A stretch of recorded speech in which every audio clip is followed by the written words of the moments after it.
to this episode of Point Counterpoint.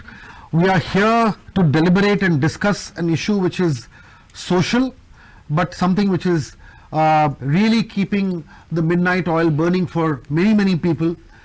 Social media has become a planet by itself. It's no longer just a platform.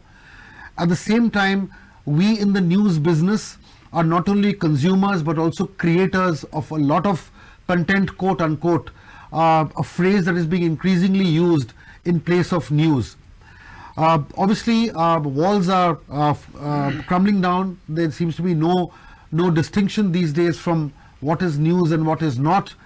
You have a very important Ivy League university which has topped all other universities, and that's called the WhatsApp University, which dominates all our lives, as it were. In this hullabaloo, as we like to call it, one fall guy is obviously good old print journalism. And is it? Because what is now happening is all across the world and across India as well, you have various publications shutting down or curtailing their resources, and weeklies have become fortnightlies and so on and so forth. So the old system of good slow-paced print journalism appears to be under threat. The question that we are asking is it really so? And is the future over? And if over, why? If not, why does print still have its relevance, and why do we still have a chance to get back to consuming and creating news in the manner that we used to do before? This is not just a battle between print and social. It is not a battle between the old fogies and the young ones. This essentially is a dilemma that all of us are facing in terms of our mindsets and what we consume and what we do not. There is still that little charm of reading the paper the next morning, soaking it all in, reading up stuff that you may have missed, and also perhaps print still plays that big part in opinion making, in setting the agenda for speaking on behalf of society. That is something which social media, primarily because of its length and the impatience that its consumers has not been able to do. I have with me a very eminent panel of people who have been there and done that, and who continuously, I think, deliberate on this. My first guest is Valeros Fernandez, Faculty of Mass Communications in the St. Xavier's College. She's also doing a PhD on an issue that concerns all of us. Media consumption is a very important issue, and we will also speak a lot about that.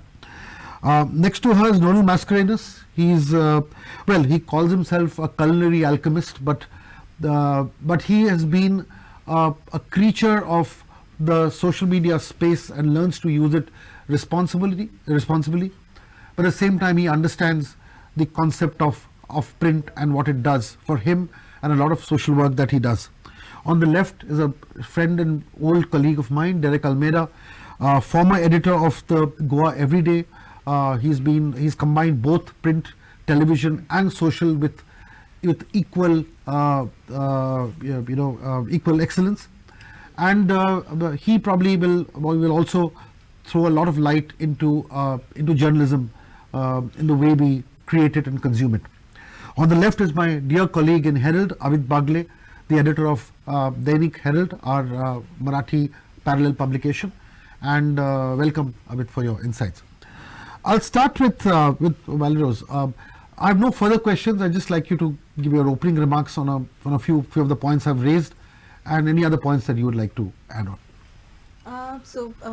Thanks for inviting me on this panel. I think it's a relevant issue to be discussed, more keeping in mind the fact that perhaps like Sujoy has said, we are considering that traditional media and social media are totally opposite from each other, but I would like to contest the fact that yes, traditional media perhaps was more regulated and controlled to a certain extent in terms of the kind of news and information we were getting through gatekeepers over a period of time. What has happened with social media perhaps is the rate at which the same content and information is now being shared cannot be regulated, and I think that's the gray area of concern, especially in democratic societies like ours. And apart from that, will print media really slowly move on to a close to near death? I don't think so, because every time we see a new medium being born, I would just like to quote Marshall McLuhan, because he said the medium is the message at one point of time. He said the medium does take an important precedence over what exactly is being conveyed. But the medium is not the only thing in terms of how the content is being reaching the masses at the end of the day. Right. It's also very important that the medium may play an important role, but who are controlling the medium, I think they play a much more key and active role. And at the end of the day, the audiences or the news readers, or whatever you call them in terms of the listeners, they really decide which medium will be part and parcel of their life. So right now at this juncture, perhaps social media looks to be the new baby in town, and we are all mushing over it in terms of the fact that we can use it to such an extent. But Right. I think good old journalism, print media will be there and will stay in the next 100 years also. I think it's not going to just wipe out that way. Yeah. Okay, we'll go more into this. Nuran, your initial thoughts. Thank you so much, Sujoy. Feels great to be once again back here with you, having written for you for so many years. So it's very simple when you're talking about it on the lines of knowledge is power. I think that everyone would want to believe on this panel. One of the key driving factors when it comes to social media and medium consumption is a very simple thing called FOMO, as the millennials like to put it. That is basically the fear of missing out. That's the full form. What does that lead to is the rapid pace at which information is being consumed. Like, it's not even been 5 minutes in the waiting room and already there are 6 parallel media thoughts that are running through my head right now in the last 5 minutes. And I'm sure by after this entire discussion, we open the phone, there will be an innumerous amount of communication that comes across, etc. Sure. That is invasive enough to understand that is part of our ecosystem in our lives, and that's not something we can run away from unless we decide to basically become a hermit and go to a dharamshala and basically have no communication whatsoever with the outside world.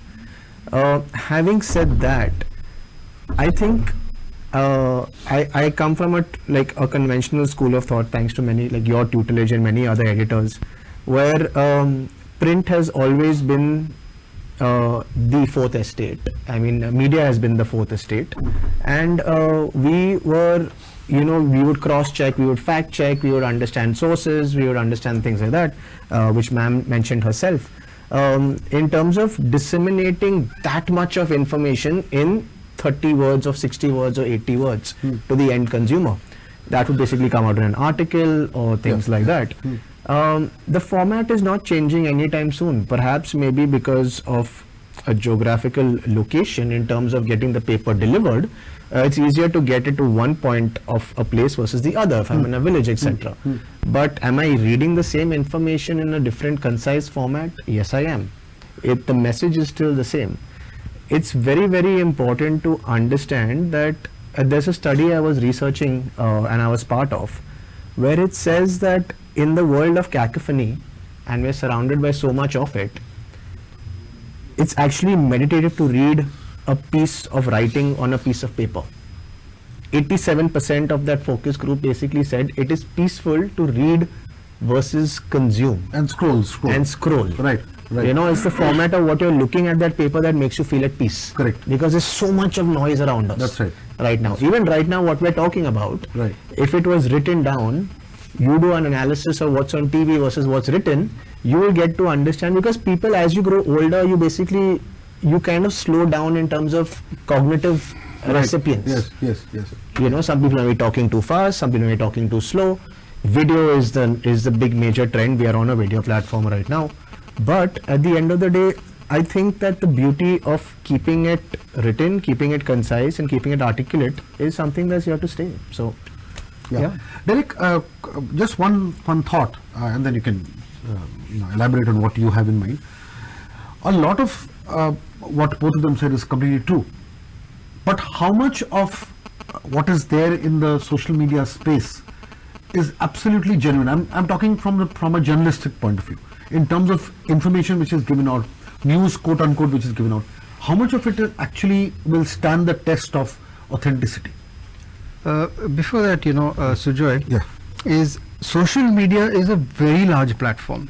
Okay, so you can have music, somebody is into recipes, there are influencers there, there's picnics, there's a lot of stuff going on. News information is one component in this entire social media. Right. Okay. Right. So I feel maybe I'll restrict myself to that because it's also vis-a-vis print media. Yes. Okay. So now I see print media has also entered social media. You have websites, you have you're using WhatsApp, you're using YouTube, you're using like this discussion will be out in all the platforms. Exactly. In YouTube, print, television, everything. So you like we are in Herald today. So Herald is no longer just a print media. It's a media house now. That's right. Okay. That's right. So that's the change that has taken place, that social media has imposed on traditional media houses, and traditional media houses have responded. The only problem there is the revenue stream has not caught up. The revenue, you're creating the content and you're putting content, you put journalists in the field, they bring everything, you spend money on that, but somebody else is getting the revenue, and that is the problem. And that to a great extent has been fixed only in Australia, where Google, Facebook, last year they paid $160 million, that's about 200 Australian dollars to print across media houses, big, small, medium, everybody. Okay, so that revenue has caught up in Australia, and elsewhere it's not, and that is a big problem. And that is why we keep comparing and we say print versus social media. I think the base there is the revenue, because you are creating, somebody else is collecting. Okay, as far as now coming to this thing of is it genuine, is it not genuine? Okay. I mean, there's, let me put it this way, there was, from long back, there were two professions that you could put on your card without being qualified for them. Social worker, freelance journalist. Nobody questioned you. You could put it, anyone could do that. Right. Okay? So today you have trained journalists who are in media houses. We have, a lot of them undergo 5, 6, 8 years and constant checking to see what's, is it genuine? Is the information that you brought in correct? Double check. Correct. What's happening in social media is there's absolutely no control. Anybody can start a news page. Anybody can launch a news channel. Anyone can launch anything. Tomorrow, if you had to go and launch a newspaper, there's a whole lot of process. There's an entire process. Correct. When social media, there's no process. So there's no accountability. There's no control, and nobody wants to control. Okay, sometimes names are not there, so you can't really say is this genuine or is this not genuine. I mean, somebody asked me this question, similar question. I said, look, you go back home, you ask yourself which newspaper you trust, and you go with that. Because in social media, who are you going to trust? You don't know half the people there. Right. But here at least you know some names, or you know some people. Like Barka, I mean, some people who were big names in television have started their own. That's right. Correct. You go by those names then, So finally, in the end, it comes to, you have to go back to a journalist. And the credibility factor. And the credibility of that journalist. Yes. That's. But I would just like to add, when you're saying the credibility is with a news house, a news organization, perhaps a mainstream news organization and a journalist. Like you also mentioned, the fact that everyone now is claiming to be a journalist. There's a syndrome called everyone is a journalist, because we can now do citizen journalism as well on your phone. Right. So I think since there is so much of this kind of space where everyone can perhaps create content, there is also a need to educate the rest about how you can verify news sources, because that's somewhere where, if not, then we get into WhatsApp university. But that is whose responsibility? That's a shared responsibility, I would say. We cannot blame only, only again the journalists not doing their homework well and putting out anything there, or we cannot just also speak of gullible citizens, especially in India. I mean, there's a huge lot of them who just, so it's a shared responsibility in terms of how would you get fact-checking initiatives out, and I think Google News Initiative has done those kind of workshops over the But also I feel that different news organizations, different news media Houses. I mean not news media houses in terms of not newspapers, Yes. but different journalism networks. See, for instance, you have the Global Investigative Journalism Yes. Network, you have the CPJ, you have others, Yeah, Pointer, yeah. all these places, okay, Right. Pointer and others. So a lot of these organizations that are credible internationally, and even in India, you have some very good credible journalism courses, like ACJ being one of the Asian School of Journalism and others. What I'm essentially saying is all the journalism schools and media schools also should take this upon as a no, fact-checking has to be part of journalism correct, now. It absolutely, cannot be correct. without Yeah. those skills. So what you're saying is quite correct, you know, Correct. because it used to happen to in some of the groups that I Right. was in. People would just Right. post, and I had to take this responsibility, tell them, look, this is not correct, check this here, check. But there is a problem, you know, is I'm reading my news on a daily basis. Everybody is doing it, not just me, okay? You don't have the time to fact check everything. Right. Like I'll give you an example, say the Ukraine war. You can take all the traditional media from the West. It'll give one side. Yes. And then you take something else from Absolutely. Russia, get the other side, and you mix two. But once you settle on these Both two, of you know, correct. then you go with these. You know, Because that's a I challenge we can't- face on a daily basis. To put That's out a front page stories on the war, one needs to just read up a lot from both sides, otherwise if you see one way. Amit, you've been waiting patiently. Yes. So, no, a little bit about how you also face a challenge. See, as somebody who heads a vernacular Yeah. organization, Yeah. and especially, that space is also growing. Yeah. Now there's a flip side to it. Sometimes what happens is a traditional language paper Yeah. has very dedicated readers who would really go to Yeah. the paper and so on and so Yeah. forth. But at the same time, even though you head a print paper, Yeah. the pressure to go social is also there. Yes. Because you will soon have younger people wanting to get Yes, into this. yes. So Very just tell us a little bit about this. So I'll tell you, I entered this profession in somewhere in 1990. From those days till today, I'm listening that one day the print will diminish. Print will diminish. But actually experience is not like this. After, if you see the Marathi, because I work in Marathi journalism, the Bhaskar group has entered from Madhya Pradesh to Maharashtra. Right. They started their Marathi dailies in Maharashtra. Right. The Lokmat group has grown from Nagpur till Goa. Right. They come up to Right. Goa. Right. Even the Sakal group has expanded from Pune till Nagpur. Right. If you, in terms of this, if you look at the Goa market, And this is print you're talking about. print, I'm talking only about print. Yes. There were only 2-3 papers. Now there are 11 papers in Goan market. Right. That to vernacular means the Vernacular, print yes, is growing.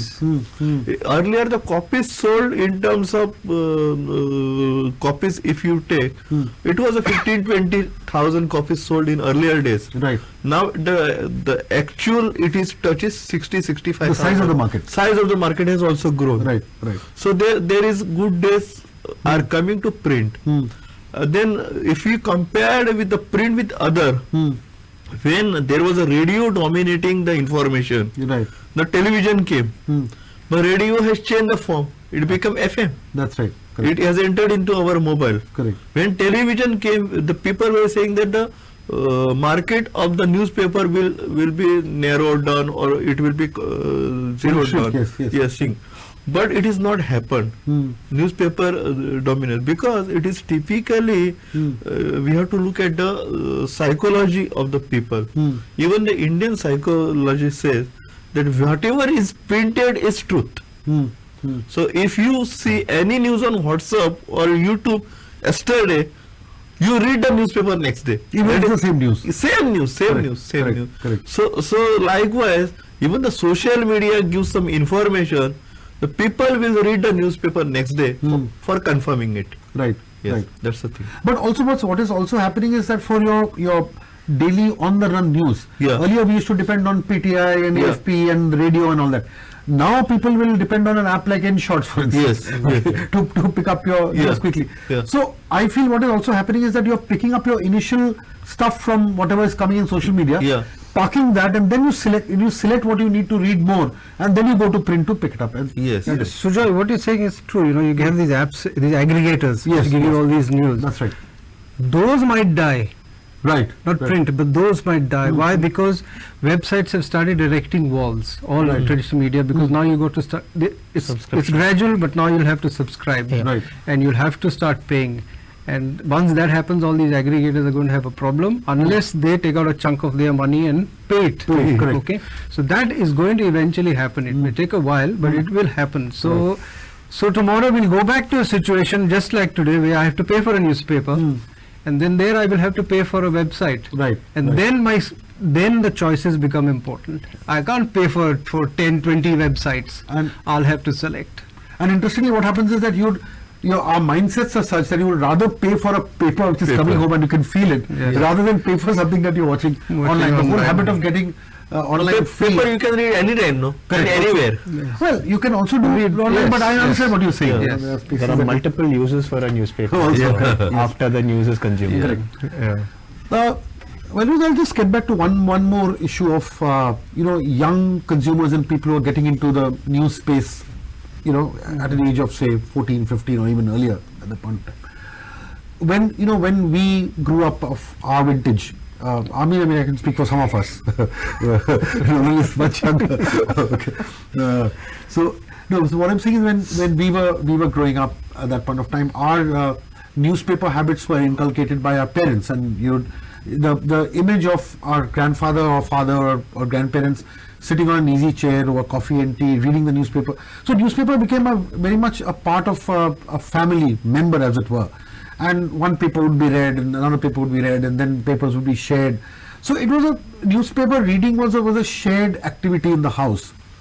Also, if you see, even in various villages, especially in the rural heartland, we had this whole thing of, some villages had this concept, and I've seen this. Then in the mid-morning, people who were unlettered would come and sit around a tree or Have community discussion. community discussions, and you would have the wise men reading out the news and deliberating. So consumption of news became a very interesting community activity. Ironically, it is still a community activity, but in a totally different space. But there, it's being physically knowledge. Yes. My question to you is that when you meet students and you teach them and you interact with them, is there a shift in the whole mindset of people not used to having a physical newspaper in their households, and therefore there a lot of habits that they inculcate have become different. Maybe they're not as linked to their culture and traditions as they were, because newspapers played that part in joining it. So various thoughts that are coming to my mind. You could just freely kind of touch upon any of these. So one thing that has been there, not just because of social media, but I think it's also because of a change in terms of how youngsters consume media by and large, is the fact that they of course want to consume more of what is entertainment driven. Right. So the moment you say news, it does make them a little more like, is it really something I need to be part of? You Right, know? right. It's more of politics and other things. So over the years, that has generally been the case, unless someone was really interested in sports, like Right. youngsters who like reading sports page, they would always go dedicatedly and check that. Right. So news reading habits as such, I think, is generally to be inculcated by a family. Right. But now, if you don't have that space, anyone, especially post-COVID, I think everyone switched to reading everything online. That's right. Because correct. of which we can't just talk of the youngsters. I think even the older generation, the at least the Yes. mid seniors, they started looking at it in the mobile phones itself. Right. So I wouldn't say because of so even if they consume it on a social media platform, if they consume it is a good sign. Right. Right. So instead of just consuming true news aggregators like InShots, they actually go back to the Hindu, or they read the Herald, or they read one of the newspapers, even if it's online. It's a good thing to be, because they are aware of various developments that are happening around them. Otherwise, at an average, when you ask them what apps do you have on your phone, most of them, 80% will say it's InShots. Right. And the problem with news aggregators, like Derek pointed out, is that they will just give you what's trending. Sure. So when you consider news to be trending, it's going to be only looking at what, again, apart from trending, it's actually customized to your likes. That's because right. of your profile. So we are creating what we call as filter bubbles around us, Yes, and yes, therefore these I mean, youngsters are also not aware of it at one point of time. So it's very important to tell them that even if you have you go to InShots or you just like watching a particular given, local maybe newspaper, reading that, or you just read particular one newspaper, always go back to traditional media at some point to check and find out more in depth. So that's a habit which I now kind of try to inculcate into students by cross-checking amongst them. What did you hear? For example, I asked them, did you hear, I mean, of late, what the kind of news stories have you read about? So a lot of them said political news, Delhi-based news, or news from the city and other things. So I said, what's the story that came from Northeast? And all of them did something really happen there. So I'm not saying Northeast is never covered. It's been an issue we hardly pay attention to, but the fact is, if you're just going to rely on social media, that's the danger, that you're just going to be consuming what is trending and what's popular. And I don't think you can convert news as a form of popular culture. Cinema is, and it should be, but not news. So it's very important to educate the youngsters right now, because they are inclined towards social media. It's difficult to just bring them back to traditional newspaper reading habits. So you need to balance it, and you need to make them aware, and they should make the decisions ultimately. That's how I see it. Couple of very, very important points to unpack and take away. Nolan, another point that I'd like to flag is that, don't you also think that good print, and a good traditional media house, we have so many there, and we'd like to count ourselves amongst them as well. The idea is that, don't you think good print is also helping platforms like Twitter and and other platforms? For instance, if you have a newspaper or a media house coming out with good news, good analysis, issues, and so on and so forth, and they also have a Twitter handle, and they also are on Facebook, and so on and so forth, then they also help feeding a lot of credible content into platforms, digital and social platforms, which are consumed by a lot of young people. So this is one way in which traditional media actually helps the platform which is also being consumed regularly. I completely concur on that. In fact, I'll take a step back from good content to not so good content. If you look at the genesis of all of this, we're surrounded in a room filled with wires and technology. Right. The genesis is, you cut the wire, you own the platform. Think about it. Until a couple of days ago, Iran was trending, right? Because of the whole thing that happened over there. And then they got into protests and everything went up over there. What did the government do? Apparently snipped, they went blackout. They went dark out on the internet. So all began with the snipping of somebody's hair also. It snips off with hair, and it snips off on cables. Cables, satellites, everything are down. What lasts? Print. Print lasts, because tomorrow, even in an apocalyptic age, if something like this happens, we are talking about so much of consumption. We're talking about gigabytes. We are talking about the amount, the information channel that's just going, it's literally on ADHD. All the information channels are literally on that. Right. If all of that just supposedly for now blanks off, what happens then? We have print, we have paper, we have formats still available to go back to as archival on many counts. Coming back to your point about the good versus the not so good, there are certain credible platforms to some degree, but everything at some point of time, I personally believe, will have an agenda. Okay, there's obviously a reason why the richest man on the planet is planning to buy it at $44 billion. Yes. Right, as an acquisition cost. Everything is dependent on news. Everything facilitates around news. Everything that people look at for consumption is from news, to basically derive something of it, monetarily, financially, or spiritually. Correct. As to how you look at it. Having said that, when you are looking at the sanctity of what is coming down your way, many social media companies today also have parental lock systems on their devices. They have it on their TVs, they have it on their computers, laptops. You have the whole, as ma'am mentioned, the whole bubble ecosystem that you're co-creating for yourself. Right. Nowadays, I get information regarding permaculture because I am reading up or talking to somebody about it. So there are 25 articles on permaculture on my feed. If I talk to somebody about lingerie, there'll be probably 20 other items, because we are currently being tracked as to what we are talking about, what we are thinking about, what we are literally reading.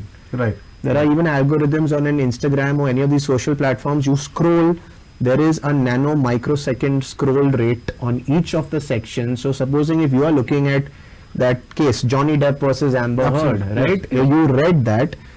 Surprisingly enough, you went down 10 other cases, you'll find a meme on it. Right. You went down 5 others, you'll find something else on it.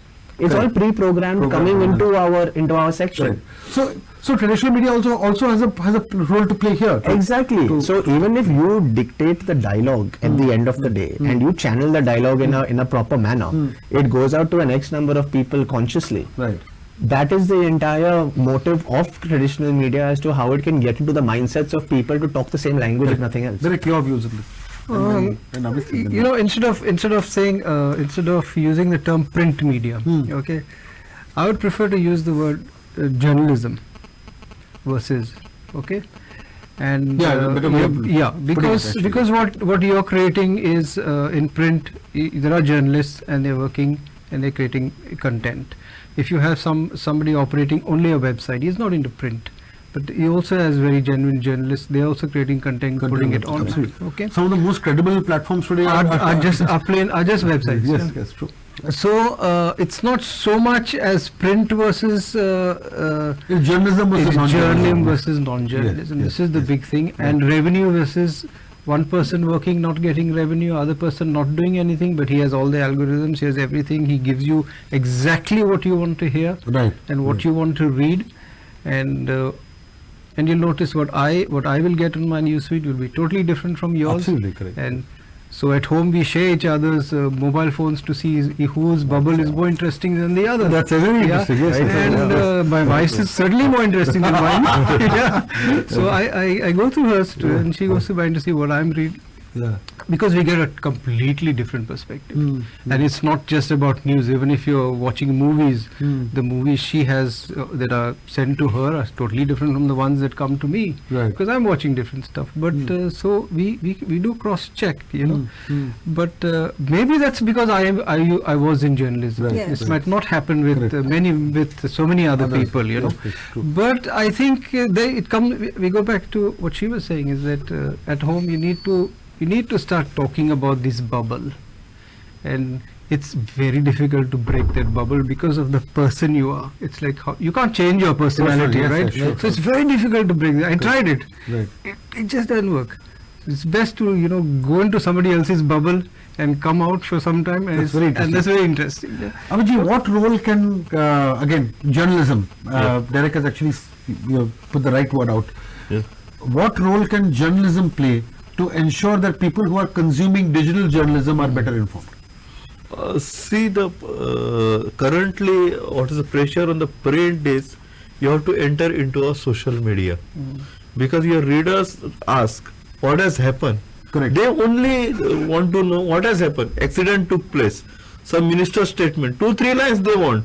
They can read And they them. also want your paper on their WhatsApp as well. WhatsApp as well. Yes, yes. That's another interesting thing. Very interesting thing. Interesting thing. Yes. So the responsibility of journalism has increased. Right. Increased to manifold. See, any citizen journalist brings out some issues. Right. So you have to track that issue. You have to go behind the scene. What has actually happened? Why it has happened? What are the consequences on the society? You have to explain. Right. It is a responsibility of the journalist. Has increased a manifold because of the social platforms. I feel.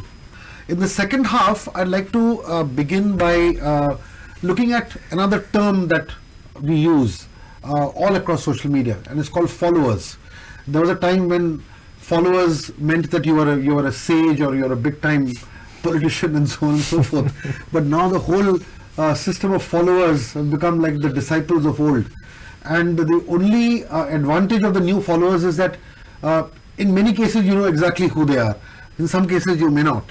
But if you have followers on Twitter and Facebook and Instagram, you know the community that follows you, and that is something which even politicians and political parties have caught on to. That this social media also gives you a database of who is watching you, who is listening to you, and so on and so forth.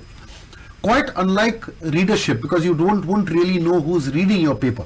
Your local newspaper agent would probably know which homes buy the Herald, but you won't very easily know who in that family is actually reading it, or when he or she is reading it, or how many pages of the paper is consumed. Whereas in social media, you know who is reading it, who are your followers, the profile of who is reading it, and you can very well through Google Analytics and everything else know how many people from which region at what time band is actually consuming your content. Exactly. So doesn't this actually become very attractive to not just people who are creating content, but even the advertising lobby, which sees return? I'll start with you, Derek, and then we'll open it up. Yeah, for advertising, Sujoy, it's very important. Like even in case of print media, the number of copies you were selling and to whom you were selling them and where you were selling them was always very important to an advertiser. Of course, in those days, with print media, it's also you touch and go, right? And an advertiser would advertise first, then he would come to know what his response is like based on calls, right? But social media is far more advanced because it's electronic and digital, and you can get the profile of the person, his likes, his dislikes. So it becomes much more easier to target those ads. And the big Google and all the big guys, they're very good at this. I think Google was the guys who actually started it. This thing, and they would use your emails to find out what you're doing and all that. So it is very important to know who your followers are, where your followers are, and so that you can make a pitch to an advertiser, because at the end of the day you need revenue to run a media. Yes, you just need revenue. Correct. If this free thing, it's doesn't okay work. for a while. Right. I mean, nobody sells a car, gives you a car free or gives you a coffee free or anything like that. You got to pay for all that. Right. So I mean, it's time also that people know you have to pay for news. Okay, advertisers have been subsidizing this payment for news for centuries, or I don't know, for maybe 1 century, and maybe it will continue. I don't know, but like that. But revenue is key.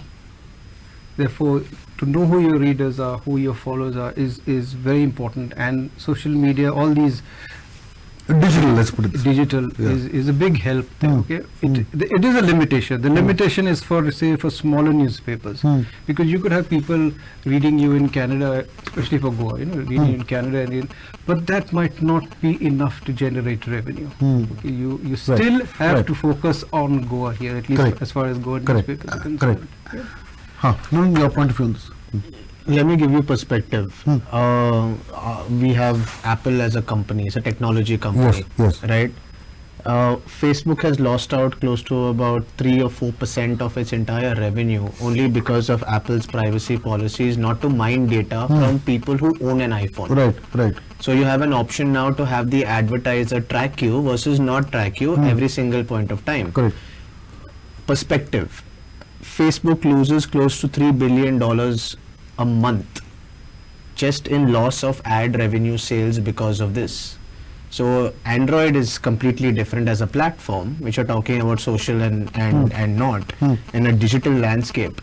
But this is the level. Google played another game where they're like, we will pump in $1 billion to you every month so that we can be your preferred choice apart from a Safari browser to have a Google Chrome browser. So at least they still have bots working for them on that front to get all the data mining coming in to disseminate it across non-Apple user devices. Right. Because they have their own ecosystem as well. This is technology of what we are talking about. So when you're looking at it from that perspective, it's scary because all of us over here are just little data bots sitting over here where our life is completely open out there. Right. For people to consume our thought process, literally our thought process, our buying, spending capacity and habits, and exactly how to manipulate it if required and need be. Right. Now when you're talking about watchdog status, who is watchdogging this entire process?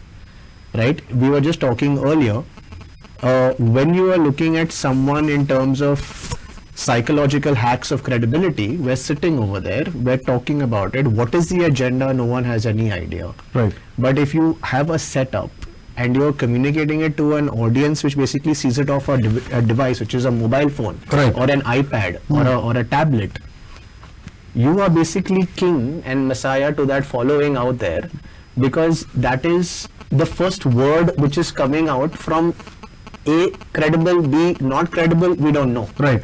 But it is first more advantage hitting you over there to be like, this is missing, this is your stats, this Correct. is your insights, please go after that person. Right, absolutely. So if Sujoy is sitting in his house saying, I like this car, the next 20 minutes you have 35 other cars coming up onto your feed. Sure, absolutely, correct. You know, Yes. without you knowing it, without you understanding it. But yeah. Yeah, I'll just come to you. But one interesting point. See, let's get to the field of politics, because let's say, you know, whether we like it or not, politics plays a huge part in journalism. Yes, Okay. Now, the thing is, how does print handle a change situation where a politician thinks that, you know, he no longer needs journalism or the journalism platform or a traditional journalism platform to spread his message to people. All he needs to do, he can either have his own YouTube channel, or he can have his own Facebook, he can organize a digital agency and communicate directly to his followers in the constituencies and other people, send out direct messages through Facebook by targeting that particular area. He can directly have his followers and bypass the whole thing, because earlier there was a time when you should see before every election or before every, or even during the time, for a politician to discuss and, you know, say what he has to say, he or she would come to journalists and speak. Now there seems to be a bypassing of that and speaking directly. Now I'm looking at it from the point of the disadvantage of this, not for the politician, but for the consuming public. The consuming public, when he gets information only from the particular candidate or minister or MLA or whatever, they're getting that filtered information to them without actually getting the full picture. Yeah. Probably they're getting the opposition point of view also, but they're not getting nuanced debate, nuanced discussion on that particular subject. So if you could just share your thoughts on this, and how at some point of time, how long will this work, or will there be a time when politicians or people in the system will have to come back to traditional journalists, because ultimately people need perspective. But if people only want to consume what the politician is saying, they are a winner. I'll give the example. Yeah, now. yeah. When I was a reporter some 25 years back, Right. started journalism, there was a press room in an old secretariat. Yes. And you will wonder, in those days, by evening 4:30 or 5, minister used to come down in a press room, stands, and he was explaining what decision he has taken in a day Right. to a journalist. Right. Now, So nobody had to go rush with the camera and take nothing. bites. There was no channels. Right, exactly. Only Doordarshan was there. Correct. So now what has happened, I'll tell you. Now these politicians are hiding behind these social media platforms. They only give you 4-line tweet and keep quiet Or a bite. or bite. Yes. Correct. This means there is no cross questioning. That to is them. so true. They are not answerable at all to your questions. Correct. They only say whatever they want and keep quiet. They never answer your phone calls also these days because they reach to masses because Right. of the social media. So my point of view is that the newspaper should go beyond their statements. Absolutely. Actually, Absolutely. truth they should bring out, so the politician will follow you one day. So Correct. you should not rely on their own statement. You have to go beyond it. You have to reach to the masses. That's something we try to do a lot. You need to go beyond and look at issues, talk about people, so they are forced to react to what you are doing. Basically bang the guy. But responsibly. Responsibly. Yeah. No, more than bang the guy, I think report on the situation, report on stories, report on issues that really matter. Yes. You know, and not only say that this politician has inaugurated this, Yes. or I see this whole trend of even a lot of reportage where they say so and so MLA inaugurated a particular project, or he went here, he did this inspection there. You know, and ultimately even print or journalism, quote unquote, has also become a lot about following the daily routine of a particular minister or an MLA. That cannot be news. Okay, so what has also happened is that, you know, if you do that, then a minister or an MLA realizes that all they have to do is turn up somewhere, somebody's going to take a bite and his day is done. Yes. You know, like that. I think thoughts on the when you talk about how can you change the situation in terms of journalists and politicians, I think the whole point is, okay, we need to give a lot of perhaps importance to what politicians and public, public people in public offices have to say. But I think beyond that, if you actually go out in the field and get back to field reporting, that's where a lot of newspapers and even portals have to actually start working on. That's right. Because if we look at it critically a little bit, I think journalists have also got into this way of gathering news which is more armchair based, in terms of you send an email, you check what's trending, you report just that much without taking names. I have also seen in Goa itself news organizations which ask you to please send us a photograph of this, you write the report, we'll carry it for you. Yeah. So like I said, so if you are expecting everything to come from the other side, it's good, it's empowering for anyone to actually But write then you a become a report. post office. You don't become a. So if journalists actually want to again get back followers or get back readers and subscribers, there is need to understand that even a normal, whether it's a middle-aged person or a young person, is actually looking out for content or news rather that is something that is closer to their heart, something that's relevant to them. Right, absolutely. And it's not always important that you just keep focusing on what's trending on social media or what's important politically, and you just feed into that. So if you go back to good old journalism, whether it was investigative stories, whether it was looking at field reporting, whether it was looking at human interest stories, which we saw during the pandemic, for example, when you couldn't really go out there, but there were journalists who were on the ground taking these stories, sharing it across. People started appreciating them. Photojournalists who went there, clicked photographs, made us realize of the magnitude of what was actually happening. It then made people actually understand how COVID was taking over a country like ours. But if we just sit back in our office rooms and then try to build up stories, then why are we really criticizing social media? That's true. That's true. I think Correct. somewhere we've also forgotten our Because traditional journalism, quote unquote, is also feeding it off. Yes. And I think that you're diminishing your role as a journalist by doing that as well. And the So threat you need to do is that. more now because I think artificial intelligence is coming into journalism. Yes. And if you're talking about the way they're now going to use machines to actually go through,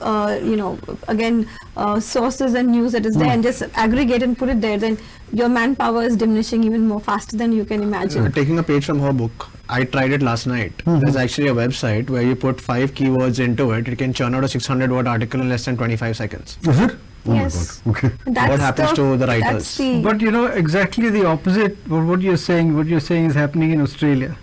Ever since they made Google and all pay, now what's happening is more people are getting into journalism, more people from journalism schools are getting employed in these small newspapers. Yes. Money is changing all that.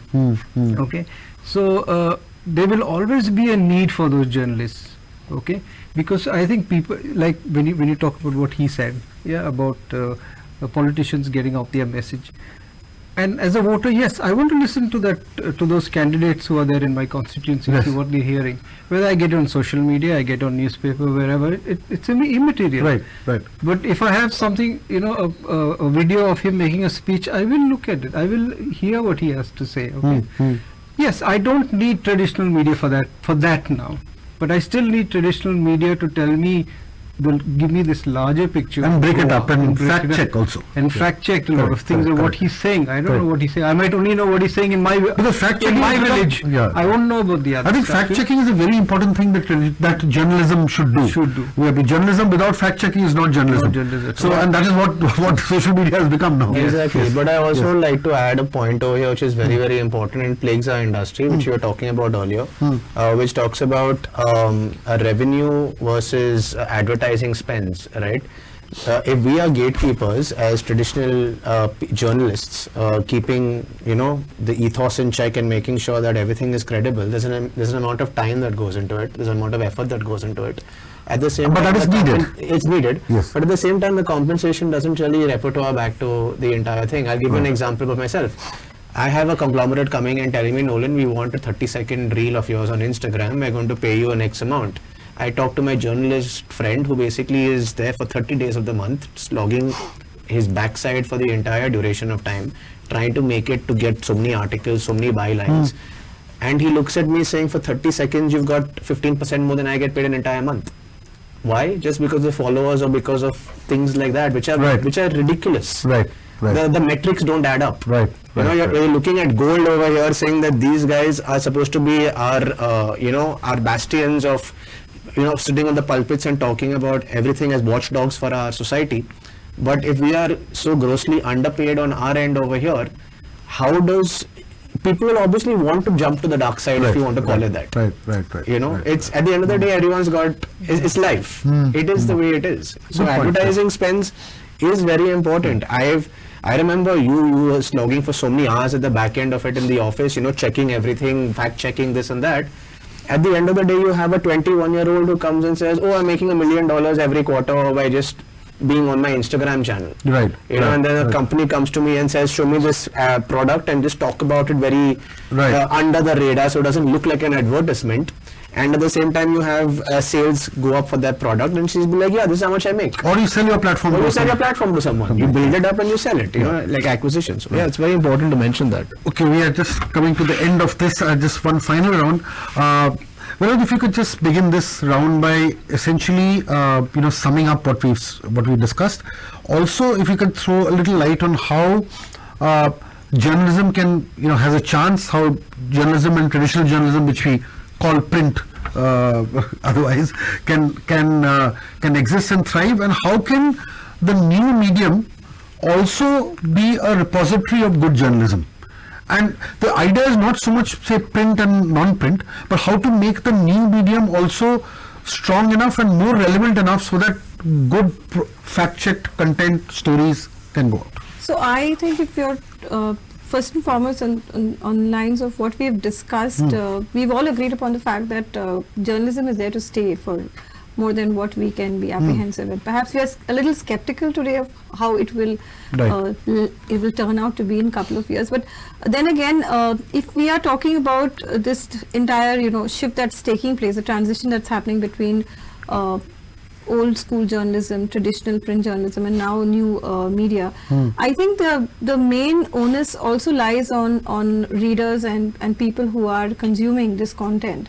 So like I said in the beginning, I think it's more important now to think of ways and means of informing them, making news consumers, or as you call them, readers or listeners, to be actually a little more critical about what are they consuming. Right. They should also understand when they share a meme, or they like a particular content, or they prefer a particular television channel over another, why and what are they really vouching for. So it's very important to critical thinking is something that I think especially in the largest democracy, it's purely lacking at this point of time, because we just go with this bandwagon effect, which is again more because it's very a cultural trope that we are following literally in the way we use social media. So when it comes to print journalism and when it comes to journalism per se, I think because there were those facts and checks in place and balance, perhaps the credibility of the sources were definitely much more higher than how it is now seen on social media.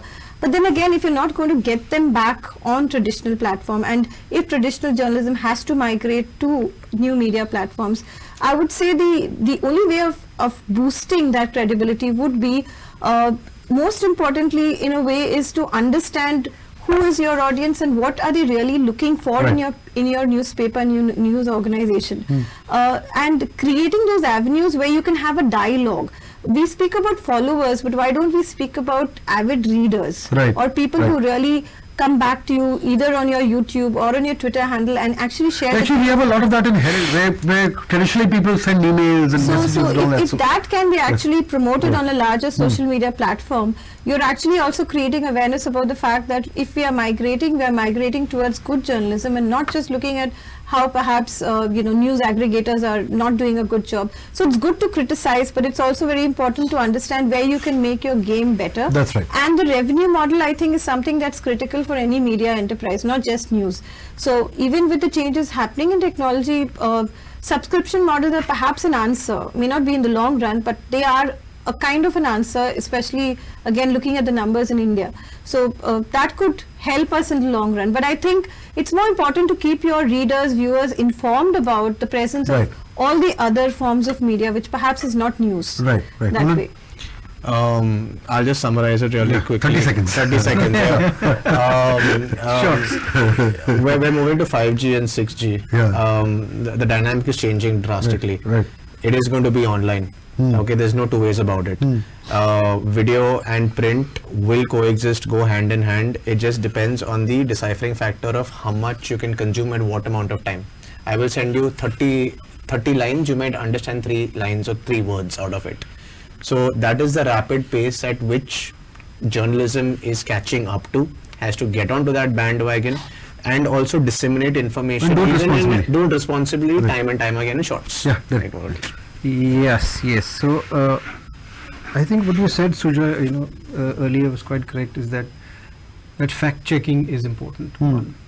And before all that happened, when social media came in, I think journalism itself went through a very deep crisis. I'm not talking about media houses. I'm talking about journalism, and it lost in that process. It lost a lot of credibility. I see it. I think at this point of time, it has turned the corner, and it's coming back to to being recognized as something more important, because people have started realizing that what you're getting on WhatsApp, what you're getting away, is not always the truth. It's total lies sometimes. It's a version of the truth sometimes. I mean, of course, there are lots of versions of the truth, right? And so journalism needs to get back to that space where it was very credible first, right?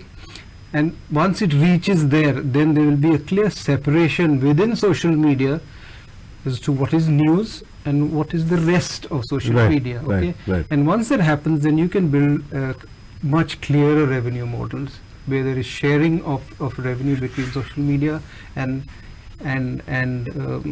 journalism as such. Right. Great points. Pagleji, final words. This print media will not be a more longer medium for information hereafter. So print media should go beyond it and do the analysis. Why something has been statement made? What are the pros and cons of it?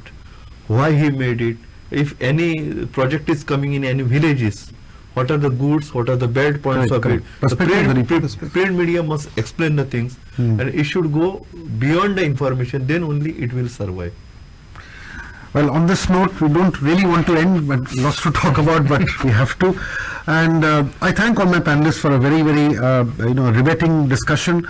There's a lot to unpack, but I think the biggest takeaway of this discussion is to break down walls between mediums. But I think we should, more importantly, emphasize and draw a line between credibility and what is not credible.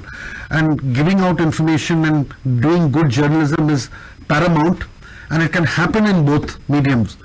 But the role, the existence and the responsibility of traditional print and the paper that comes home, I would say, rather than it getting diminished, I think it's become even more and more important in this day and age. At the same time, we must not forget or not go be blindsided by the fact that all that is in digital is bad or poor. One should use the medium effectively to ensure that your responsibility gets disseminated through all platforms, as this debate very much, or this discussion very much is going to be. I mean, the very fact that this is going to be on television, on YouTube, on Twitter, on Facebook and print kind of sums up in one line exactly what we've been trying to do. I thank all my panelists once again, and I think we should have more and more discussions on this. On this note, we end this. Thank you very much. Thank you.